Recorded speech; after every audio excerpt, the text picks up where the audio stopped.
No, like we've talked about on this podcast before, and we talked about Old Man in its early iterations, and it was like a kind of episodic web thing we were going to do. Yeah. And it wasn't until me and you started talking quite realistically about how even doing something on a shoestring, how much that might cost, that we started to think, well, at least if we make it a feature film, then we'll have a chance of recouping some budget on the back end, and then it won't be such a massive burden for me to make. So oh man, so much has happened. I don't quite know where to start, because the film, it kind of became a film and then it kind of fell apart, and the whole project's kind of fallen apart on me maybe 5 or 6 times.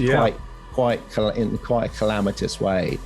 And budget fell through, quite a large bit of budget fell through, that meant that we really couldn't make it in any shape to the shoot in March. But it was Rami, actually, our DOP, who basically said, look, I called him up and I said, look, there was a bit of money that I thought we were going to have to make this happen in March.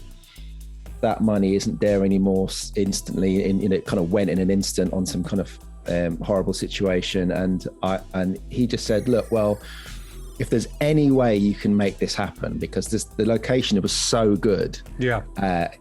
He said, if there's any way you can get people up there to shoot for that week, I would just try and do anything. And he kind of pulled me back from the brink of me just kind of pulling the plug on the whole thing. In fact, I think in my mind I had pulled my plug on the whole film. Yeah.